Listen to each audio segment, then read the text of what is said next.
एक लेडी थी जिसके पास कोई ज्यादा पैसे नहीं थे, हस्बैंड की डेथ हो गई थी, पेंशन के पैसों से जीवन बिता रही थी। तब एक घटना घटी। उसके घर के बाहर एक लड़का आया, दरवाजा खटखटाया।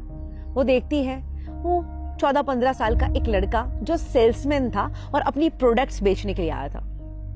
ये लेडी के पास उतने पैसे नहीं थे, तो उसने कह दिया कि देख बेटा, मेरे पास इतने पैसे नहीं हैं, मैं तुझे गलत उम्मीद नहीं दूंगी, मैं तेरी चीज वस्तुएं खरीद नहीं पाऊंगी, पर 2 मिनट तू मेरे घर में आ।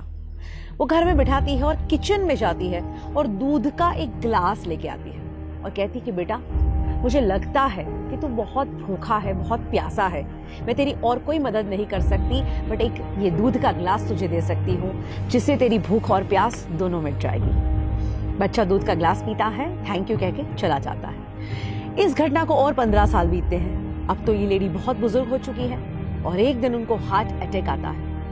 आस पड़ोस वाले उनको हॉस्पिटल में भर्ती करते हैं और जब उनके ऊपर सर्जरी होती है, बाद में वो ठीक होकर अपनी आंखें खोलती है, तब उनको पता चलता है कि उनके ऊपर तो ऑलरेडी एक बहुत बड़ी सर्जरी हो चुकी है और जिसका लाखों का बिल बन चुका है।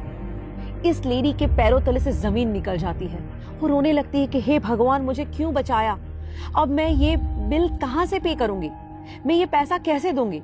और 2-3 दिन वहां पे वो इतनी उदासी के साथ बिताती है, वो सोचती है मैं किसकी मदद मांगू। आखिर में उसका डिस्चार्ज का डे आता है। अभी भी उसको कुछ नहीं सूझ रहा, बिकॉज उसके कुछ ज्यादा रिलेटिव्स नहीं थे, ऐसे कोई लोग नहीं थे जो उसकी मदद कर पाए।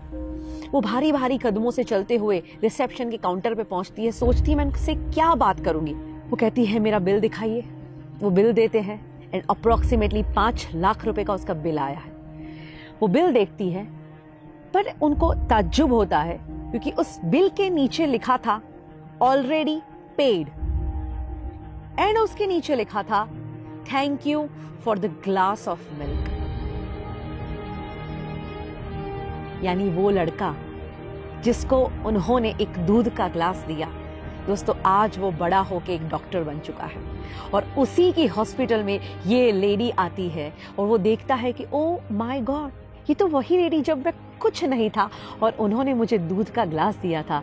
आज ये ऋण चुकाने का मौका मिला है, क्यों ना मैं अपना ऋण चुकाऊं, क्यों ना इनका बिल मैं ही भर दूं। इसीलिए तो कहते हैं कि जब आप अच्छे काम करते हैं, दुनिया गोल है, जो अच्छे काम भेजे हैं सब लौट के वापस आते ही हैं। बट अच्छी बात क्या है कि कुदरत इतनी मेहरबान है हम पे कि जब हम कुछ छोड़ते हैं उससे कई गुना बढ़ के ये लाइफ में वापस आती है। हम हमेशा पूरी जिंदगी लगे रहते हैं दुनिया को इम्प्रेस करने में, बट अगर सही में इम्प्रेस करना है ना तो उस ऊपर वाले को कीजिए। आपका इंटेंशन कितना भी सही क्यों ना हो, ये दुनिया सिर्फ आपका प्रेजेंटेशन देखती है एंड आपका ये प्रेजेंटेशन कितना भी अच्छा क्यों ना हो, ये ऊपर वाला तो सिर्फ आपका इंटेंशन ही देखता है। तो ये सद्भावना की शुरुआत आज से ही की जाए। मैं तो कहती हूँ दुनिया में खुशियां फैलाई जाए, क्योंकि अगर आप औरों के जीवन में खुशियां फैलाना भी शुरू करोगे तो वही खुशियां मल्टीप्लाई होकर आपके जीवन में वापस आएगी। भगवत गीता में बहुत ही सुंदर कहा गया है कि इस दुनिया में कोई भी इंसान अगर दुखी है तो तुम लंबे समय तक खुश नहीं रह सकते। अगर औरों को खुशियां बांटोगे तो तुम्हारे जीवन में खुशियां अपने आप आएगी। और मैं तो कहती हूँ आज के इस दुनिया में किसी के चेहरे पे स्माइल ले आना वो भी एक बहुत बड़ा आध्यात्मिक काम है। कहते हैं एक उदास चेहरे पे एक प्यारी सी मुस्कुराहट आ जाए और अगर उसकी वजह तुम हो तो समझ लेना इस दुनिया का सबसे धनवान इंसान